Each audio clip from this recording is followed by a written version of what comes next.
Hello everyone. Today I'm going to do a review on this Fanttik electric screwdriver that my wife purchased for me. I've seen these a lot around, never used one. I've always used this old guy here, and it's gotten me by really cheap $15 kit on Amazon. Um, but she got this for me, and I'm excited to check it out. So if you guys want to see what this is all about, continue watching.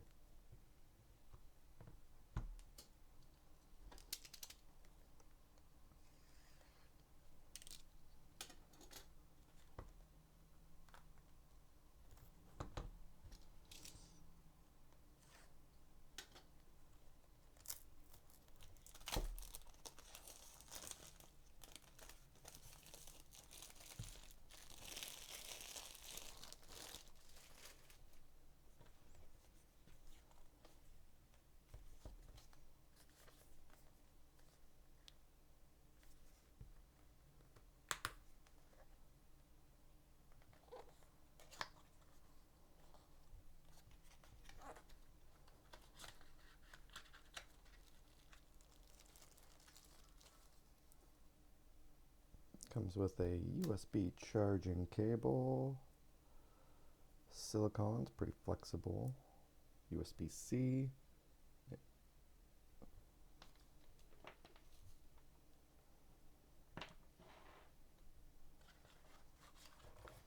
And it's pretty heavy.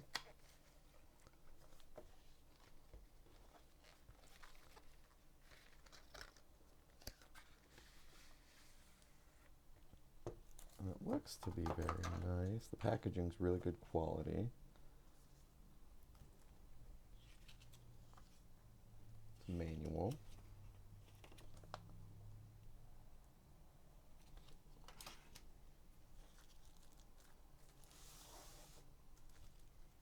And a nice little message there from the manufacturer.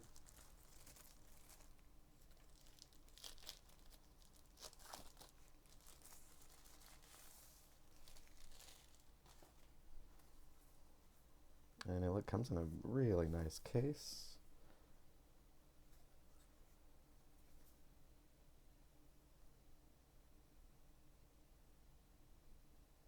Looks like a maximum torque of 3 Newton meters. And I believe I have to rip that off. Yep.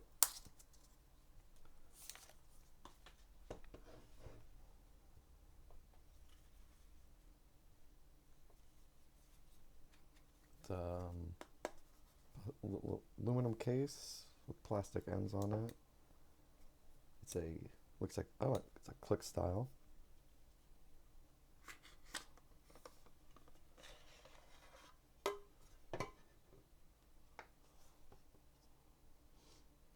It does have a few longer bits and multiple shorter bits.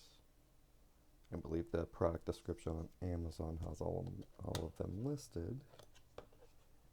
Oh, it's actually very light. And let's see if it comes charged. Looks like it has a couple different settings here for torque, on, off. And I believe it's not a great picture, but it looks to be a tiny screw, probably for a lower torque setting, and a off, and the larger screw for higher torque, I would imagine.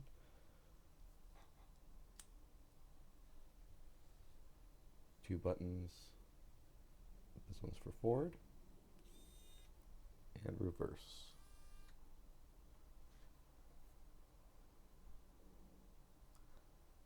And this is the Fanttik NEX E1 Pro.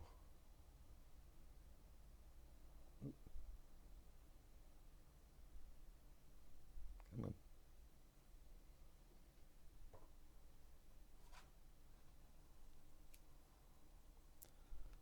So let's go ahead and try to unscrew something. Let's see all these bits that it comes with.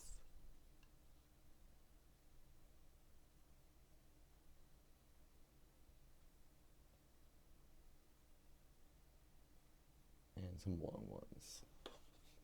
Now I would find myself using these long ones a lot. These are supposed to be magnetic. It does magnetize in. Let's see what we have to pull some screws out of.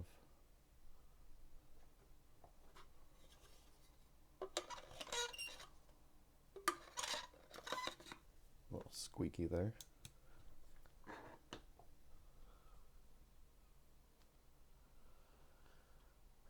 Have an old router.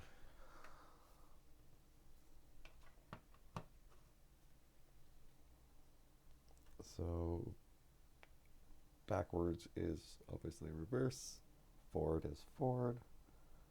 Let's see if we can take one of these out. No problem. That does not want to pick up these screws. I don't know if that's because they're not. Those looks to be steel. So although the tips are magnetized into the driver, or the driver's magnetized, the tips do not appear to be. So let's go ahead and put this on. I think this is this low torque setting. Let's go ahead and drive this back in.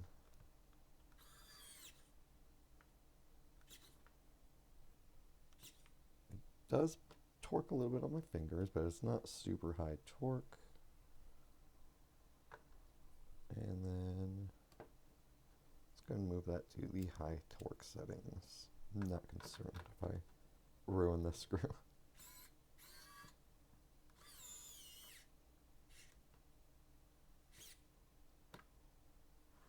And it does get quite a bit tighter. Let's try something a little bit more delicate.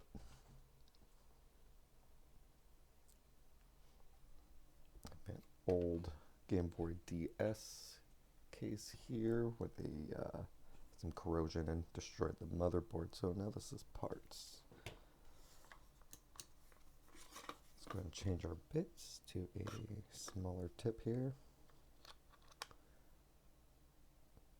And although there are pictures on here of the size, they are not labeled on the case, just on the tip here. You can see it, maybe. There is an engraved size.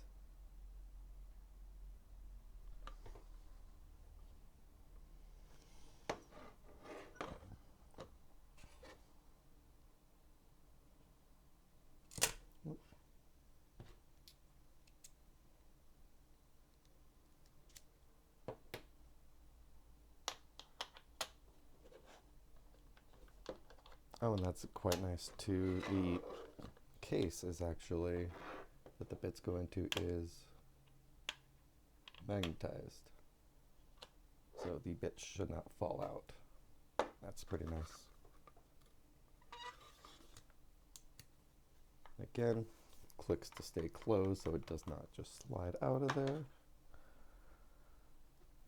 Let's go ahead and throw this over to the low torque setting. It's a little Game Boy DS. I don't think it needs a lot of torque. And we're going to go ahead and do one of these little shield screws.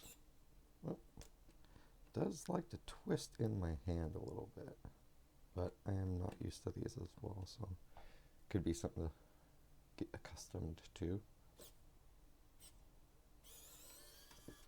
Did have a little bit of an issue pulling that out, but let's go ahead and throw it to the high torque, and we'll hit this other side. Oh, no problems. Okay. Oh, and it's not sticking, of course, so might have to magnetize those tips. So we'll do the low torque setting to put it back in on this side. Try to recover that screw.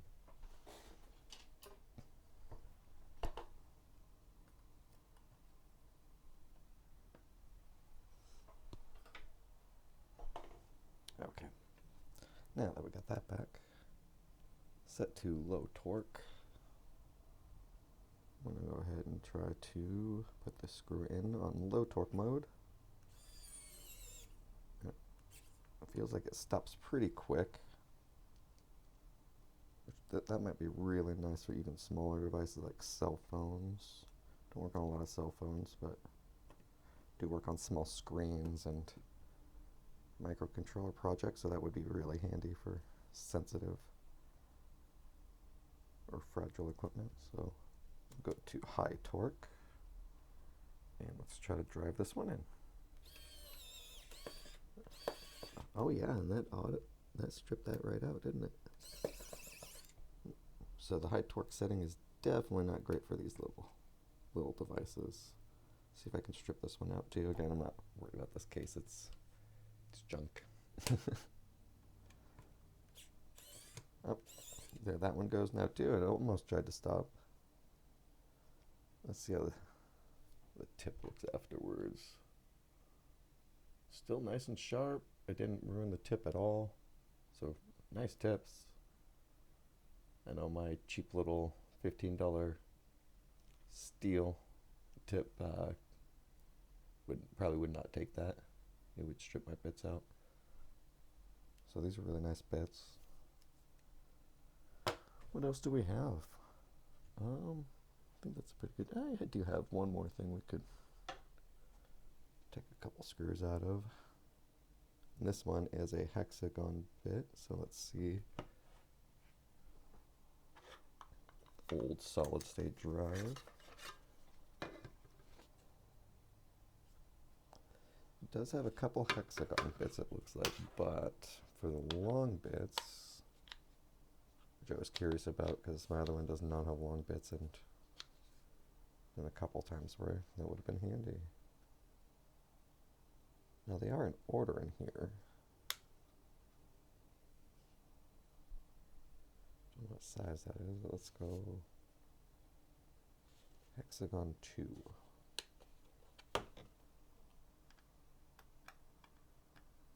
Oh, it's a bit large.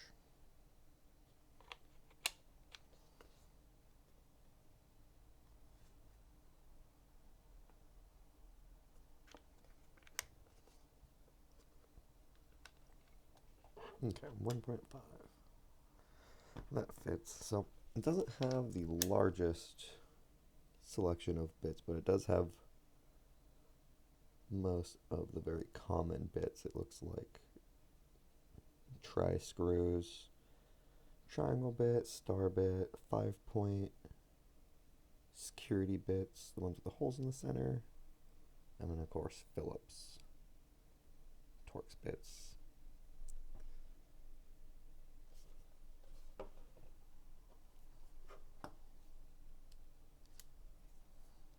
I'm going to set this into low torque mode. It seems like this thing is plenty powerful. Let's see if it will take.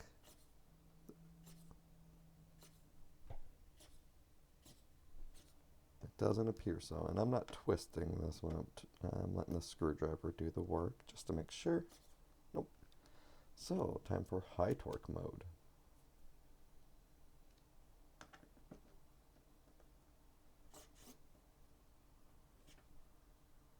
Doesn't want to pull that out on high torque mode either. So let's take a look here.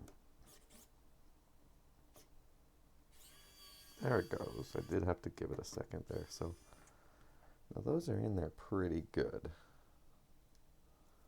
Let's see if we can drive it back in. Well, these always worried me. It's one of the reasons I like manual drivers is I'm always worried about stripping things. So we kind of, you do get to actually feel how tight it is. So there's some tactile to it. That worked really good. Don't think I would be afraid to use that. So I'll try to use it on some projects and stuff and post them up here. I'm sure you'll see it on future videos. Only thing I see that it doesn't have that some do is the flashlight. That doesn't tend to bother me. I have plenty of lights. And other than that, yeah, great little Great little screwdriver. I'll be excited to try it out in future projects. There's the, of course, the USB-C charging port, so fairly modern. Other than that, I hope this video helps anyone looking at this screwdriver, and I hope you guys have a great one. All right, bye.